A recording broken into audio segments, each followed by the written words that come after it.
mademoiselle, monsieur, bonjour et bienvenue dans ce 19e numéro du magazine de la FDV. Bonjour à tous, bonjour Gérald. Alors bien retrouvons tout de suite les titres de cette nouvelle édition.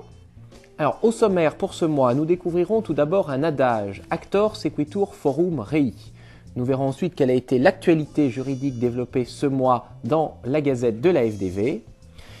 Ensuite, ce sera l'histoire de l'un des grands arrêts du droit administratif français. Puis après l'extrait de l'interview juridique du mois, nous vous présenterons la nouvelle École de droit de Lyon. Tout de suite, l'adage du mois, Actor Sequitur Forum Rei. Actor Sequitur Forum Rei. Le demandeur doit porter son action devant le tribunal du défendeur. Cette règle procédurale de compétence territoriale conduit par principe à agir devant le tribunal du lieu où demeure le défendeur. Concernant les points d'actualité de la Gazette de ce mois, bien vous pourrez retrouver la version complète sous la rubrique Gazette sur le site de la FDV. Alors, premier point, actualité jurisprudentielle d'abord. Par une décision du 16 avril 2010, Association Aide et autres, eh bien, le Conseil d'État n'a rien eu à redire contre le fichier Christina. Alors, Christina, ça signifie centralisation du renseignement intérieur pour la sécurité du territoire et les intérêts nationaux. Alors, on se rappelle, suite aux réactions suscitées par la mise en place du fichier Edwige en 2008, eh bien, le gouvernement a créé un nouveau fichier, Christina, qui devra permettre donc le traitement automatisé des données personnelles des individus suspectés d'appartenir à un réseau terroriste, eh bien, par la toute nouvelle direction centrale du renseignement intérieur.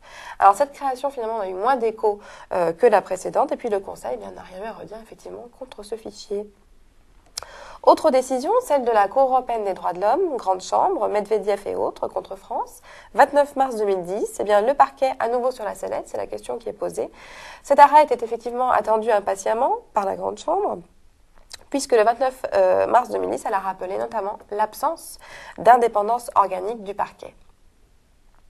Toujours Cour européenne des droits de l'homme qui se prononce cette fois-ci sur la procréation médicalement assistée avec don de gamètes. Donc elle se prononce pour la procréation médicalement assistée avec don de gamètes et plus si possible. Dernier point, la Cour constitutionnelle italienne dit non au mariage de personnes de même sexe, mais dit oui à la reconnaissance de l'union homosexuelle, et ça c'est le 14 avril 2010. Actualité législative maintenant. L'interdiction du port du voile intégral n'aurait pas de fondement incontestable. C'est ce qui ressort de l'étude relative aux possibilités juridiques d'interdiction du port du voile intégral. C'est le rapport rendu par le Conseil d'État et remis au Premier ministre le 30 mars dernier. Donc visiblement, pas de fondement incontestable pour le port du voile intégral.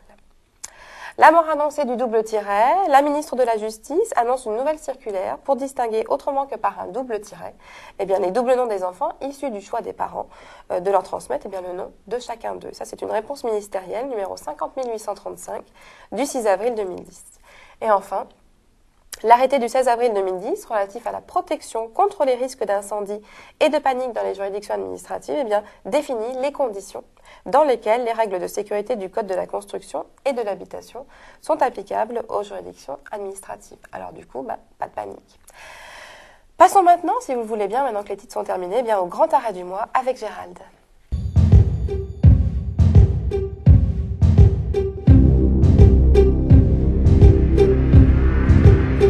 L'arrêt cadeau rendu par le Conseil d'État n'a pour nous rien de surprenant.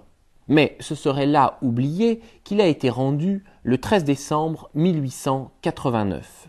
En effet, quelques mois plus tôt, M. Cadeau se rend, comme tous les jours, à son travail, à la mairie de Marseille.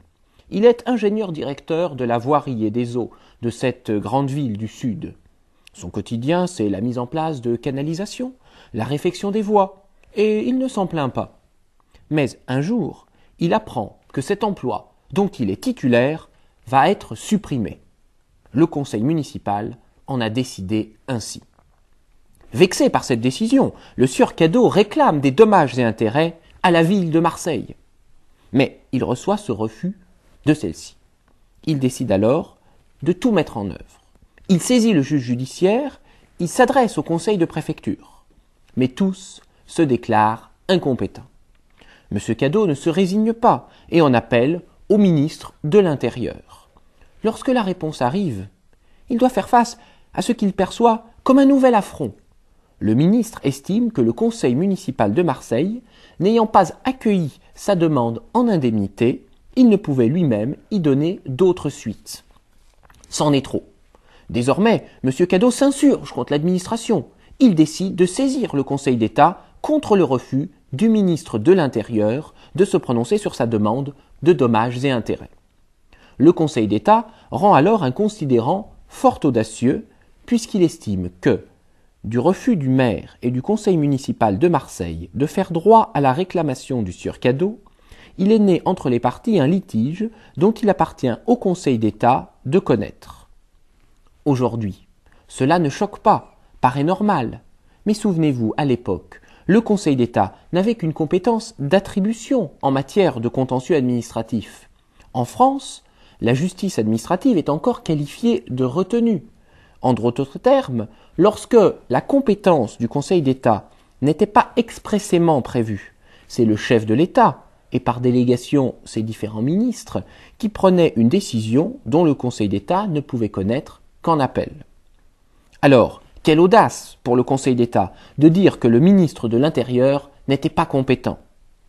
L'arrêt Cadot du 13 décembre 1889 marque en effet la fin de la théorie dite du ministre juge et, ainsi, a permis aux juridictions administratives de développer la jurisprudence que l'on connaît.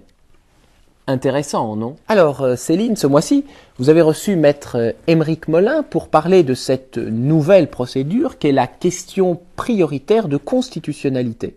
Alors oui, en effet, nous avons discuté de cette nouvelle procédure qui est pleinement entrée en vigueur le 1er mars 2010. Nous avons pu largement débattre sur pourquoi cette nouvelle procédure et pourquoi est-elle prioritaire, par exemple. Eh bien, nous regardons immédiatement un extrait. Cette nouvelle procédure n'a pas pour objet de transformer le Conseil constitutionnel en une cour constitutionnelle que l'on pourrait saisir indépendamment de tout litige. Ouais. Le système retenu en France est bien celui d'un système, j'allais dire, par voie d'exception. C'est-à-dire que l'on ne peut contester la conformité d'une disposition législative à la Constitution que dans le cadre d'un contentieux.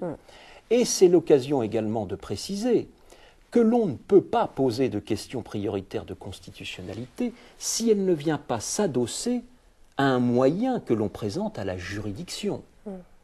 Ce n'est pas une procédure pour juger de façon abstraite et théorique la conformité d'une loi à la Constitution. Il faut qu'il y ait un grief, en quelque sorte. Il faut que cette disposition fasse grief à celui qui la conteste, tant sur le plan constitutionnel que sur le plan procédural ou matériel. Donc, certes, ce nouveau système va transformer le Conseil constitutionnel en une juridiction. En conclusion de ce magazine, nous évoquons la nouvelle école de droit de Lyon. En effet, nul n'ignore que le célèbre rapport Darrois préconise la création d'écoles de professionnels du droit, passage obligé pour ces futurs professionnels du droit.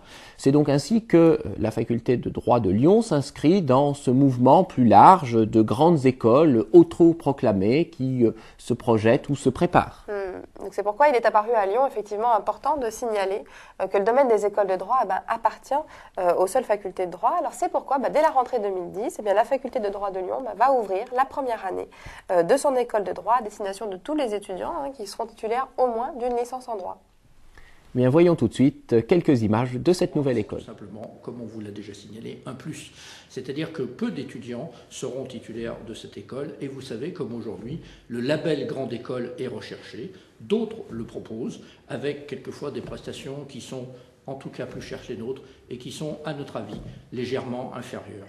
L'intérêt de faire l'école de droit, c'est, je crois, de faire le pont entre l'enseignement, on peut dire qu'il est théorique à l'université, et la pratique.